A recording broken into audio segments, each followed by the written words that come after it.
In this video, I'm going to show you Ubisoft and all their critiques all suffer from the same problem, which, interesting enough, has been one of the oldest criticism of liberalism.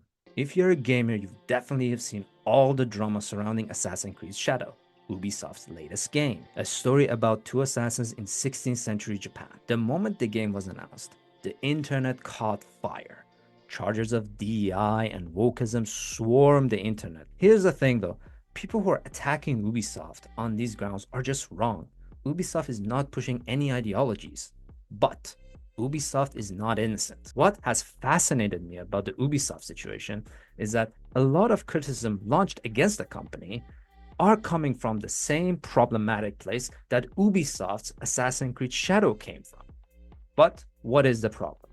Well, let's do a little bit of background about the game first. Ubisoft promised that the game is going to be historically accurate, but it very quickly became evident that that was not the case. The situation got so bad that the Diet of Japan had to get involved, the legislative body of Japanese government. This has been one of the biggest criticism of Assassin's Creed Shadow, and many people online seem to suggest that this is because of some woke or DI ideology that Ubisoft is trying to push. You see, Ubisoft is not really pushing any agendas or propagandas because, well, frankly, they're not sophisticated enough to be able to push any agendas like that. See, Ubisoft is a game company, and game companies at their core want to make money. So, what does Ubisoft do? A lot of people point to the main characters being a female and a black male, that this is indication that Ubisoft is woke. I don't think that is the case. I don't think he's pushing any woke or DEI agenda. See, Ubisoft is a game company, and like any other company, is primarily motivated by money and try to slap an Assassin's Creed Shadow logo on the back of it and then sell it and make a lot of money. That's probably how this entire thing came about. And I think this is the primary problem. Ubisoft is not guilty of trying to indoctrinate people into any form of agenda. Ubisoft is guilty of lazy. See, beyond the historical inaccuracies that got the Japanese diet involved, based on everything I've seen, the game has problems from floating doors to bodies going through each other. The game just doesn't seem ready. And keep in mind, this is all coming from a gameplay trailer, which is the final product the company thought is good enough to show to the masses in order to advertise their game. None of the point about Ubisoft pushing ideologies are true.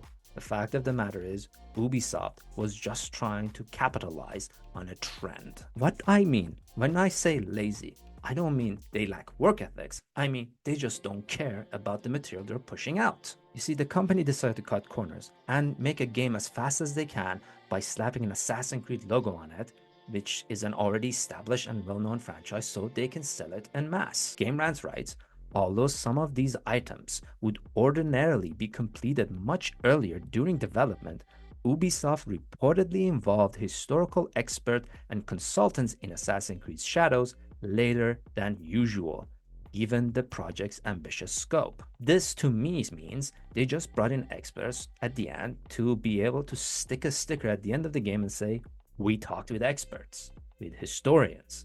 This is incredibly lazy, careless work. The company definitely did not incorporate all of the experts' input, or for that matter, most of them. Nor did they do their own research on the topic enough to be able to catch some of the careless mistakes they made with the historical narrative or the characters.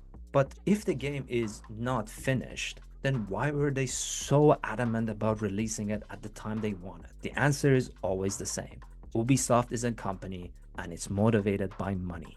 Companies care about social issues only insofar as there is some sort of financial interest at play. What I strongly suspect is that Ubisoft was trying to ride a social trend. Japanese culture has become very popular in the West through anime, martial arts, and games, alongside the fact that yosuke seem to have enjoyed a degree of popularity in the West. Ubisoft, seeing the success of games like Ghost of Tsushima and the surge of popularity of Japanese culture in the West, decided to make a quick buck. So, they decided to make a game based in Japan, slap an Assassin's Creed title on it, and send it to the market. They tried to ride a social trend to sell, well, what arguably was an unfinished and arguably maybe even a mediocre game. That is something they should be criticized for. But what I found interesting is that the people who are criticizing Ubisoft on DEI and wokeism ground suffer from the same problem Ubisoft suffered from: laziness. Looking across YouTube, you can see so much criticism of Ubisoft that are essentially the same. Oh, Ubisoft has a lefty agenda, or Ubisoft is clearly trying to push DEI on us to ruin games. Here's the thing: one of the most successful games in the past decade had DEI and wokeism tied to its core storylines. And that game is Baldur's Gate 3. That game won so many awards that Larian Studios, the developers of the game, ran out of people to send to receive the awards. Clearly, it is not the DI agenda that ruins games. It is laziness of trying to produce a product with minimum required effort that produces the maximum amount of rewards. This is what ruining games. This is a very obvious issue with many AAA games and the gaming industry in general. So why is it that a lot of critiques are focusing on this ideological component of Ubisoft? Ubisoft gains nothing from peddling any agenda, woke or otherwise. They want to make money. So they try to write social trends because, well, that's the easiest way to make the most amount of money. So then why is it that so many people rely on this argument? Why is that so many critiques online are about DEI and the company's woke culture? You see, just like Ubisoft, those who criticize it for being DEI or woke are also writing a lazy social trend, and that is the anti-establishment social trend. Anti-establishment trends been part of liberal culture since, well, Johnny Cash flipped the bird. The modern anti-establishment trend is defined by conspiracy theories about institutions wanting to control everything, and an anti-woke movement because, I don't know, Kamal Harris or something. By appealing to those type of critiques and using those type of social trends, well, the critiques are also appealing to a particular type of crowds. But why? Well, the answer is quite obvious: views. All I ask is you find some of these people who have been criticizing Ubisoft on these grounds, and then go on their channel, look at their video library, and then come back and tell me which of their videos have had the most amount of views. And how many of them have been about Ubisoft? Yeah, sure, rage bait videos gets a lot of views and recognition, but it doesn't solve the problem at hand. You see, the problem is companies getting lazy, and just accusing them of DEI or wokeism or anti-establishment doesn't really solve the deeper issue. It is just an uninspired, lazy way of quote-unquote win-maxing, putting the minimum effort required to get the maximum amount of views. This is why so many YouTube videos are react contents of someone sitting behind a green screen while the video plays, and once in a while they go, "I agree. That's interesting. That's cool." How many of these videos are actually doing the research to discuss the video they're looking at in depth? Not many.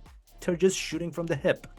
The same principle applies to the criticism made of Ubisoft on DEI grounds. It's all the same thing. Now, there's nothing wrong with React content. You can find professionals like chefs and lawyers reacting to important events or interesting videos about cooking, and you'll learn something from them. But go watch the biggest channels. One thing you'll find out is that their React content is not that inspiring. All they do is watch a video that's popular and they just agree or disagree with the content. You don't really learn much. You'll be entertained, but you won't learn. And you don't need to necessarily be a professional to make a React content. You can be an average Joe, but at the very least, do the minimum amount of effort required to familiarize yourself with the basic information. If you're watching a video about migration, familiarize yourself with terms like migrant, immigrant, and refugee and know the difference so you're not using all three interchangeably. Big YouTubers and streamers reacting to others, mainly streamers. And how do they make the videos? Well, they go on their computer, stream, and they just cut the stream up and then put it on YouTube. I cannot think of an easier way to mass produce videos. Some of these streamers are streaming about 16 hours a day.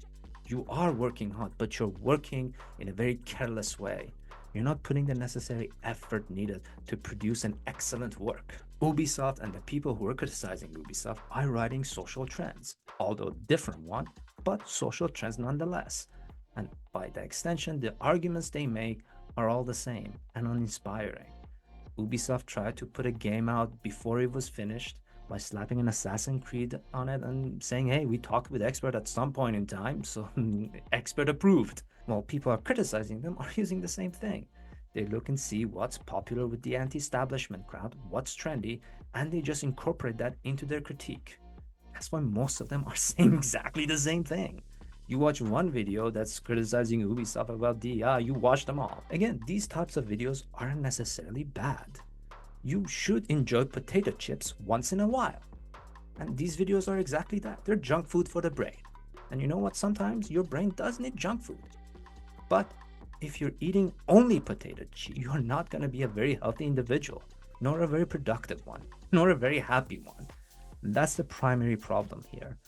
We have been conditioned to eat potato chips all day, which is why Ubisoft did what they did and why the critiques of Ubisoft rely on the same lazy social trends. But then what does this have to do with liberalism? You see, one of the biggest criticism of liberalism, which despite my love of the regime, I kind of agree with, is that it has a tendency of producing laziness. Again, laziness not in a sense that we're not working hard, but rather in a sense that we don't really care about what it is that we are producing. We care about how much we're getting. Liberalism gives us the ability to live as we want, as long as we don't infringe on other people's freedom and rights. This means the power of how to live is ultimately left to us. All good so far. What do people do when they have the ability to live as they see fit? The answer: choose the path of least resistance. Rather than looking to get a degree and start a business, people try to get into crypto and start podcasts about crypto. DR.K from Healthy Gamer recently went on a podcast called The Diary of a CEO. And in it, he said something very illuminating about self-development. Yeah, so there's a lot of subtlety, but the craziest thing is that, see, anytime we engage in some kind of self-help kind of thing, it actually is a coping mechanism to deal with some negativity within us. So let's say that I feel like I'm lazy. So then my mind looks at me and says, okay, I'm lazy. I need to do something about it. And then it's really tricky, right? Because you have, your brain sees two options. One is that I can do something hard, or the other is I can do something easy. And we have to understand this. The brain has evolved to be lazy. The brain has evolved. Laziness is efficiency. We want to get the most yield out of the smallest investment. So then what happens is our brain is like, okay, I could like go to the gym, or I could watch a video about working out. And if I watch a video about working out, I will be more efficient when I go to the gym. There are all kinds of scams that we run in our mind to actually activate parts of our brain that make us feel like we're making progress without actually making progress. Liberalism gives us the ability to live as we want. But given the options, we always choose a lazy path forward. We try to get the minimum amount of effort required, but get the most amount of reward possible. This is incredibly clear with Ubisoft Assassin's Creed Shadow game. It's also very clear with people who are constantly criticizing Ubisoft on the same tired grounds. It's also very clear by the amount of React content on YouTube where people aren't actually contributing anything to the video they're reacting to. They're just sitting there shooting from the hip. Why? Because it works. They are trying to exploit our addictive personalities to junk food. And junk food, again, is good once in a while, but not every day. You are addicted to potato chips and you don't even see it. This would be usually okay, but it is undeniable that right now liberalism and liberal democratic systems are going through a crisis. What is frustrating about the Ubisoft situation is that it is emblematic of what is happening in liberal democracies on a societal level on every issue. People don't look to make nuanced arguments and try to solve the issues. They look to social trends to make arguments based on what everybody else is making, so they can ride the wave. This doesn't solve the issue. All people want to do is exploit situation to get more recognition, whether it's in terms of money in the case of Ubisoft or in case of eyes and views like YouTubers. We are all just eating potato chips, and all people are producing are potato chips. Well, this brings us to the end of the video and leaves us with one question. What should we do? Well, first, you can subscribe to the channel, like the video, and subscribe. Second, I implore you, please don't just consume potato chips online. Try to, as consumers, expand your horizon. Watch other channels that teach you something or make you question things. And I'm not talking about jumping from one trend to another. I mean, genuinely ask, what is it that you believe? What is the problem that you're trying to solve and why? It is much easier said than done.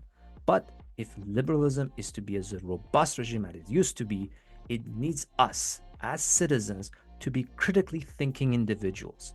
Whether you're on the right or the left doesn't matter.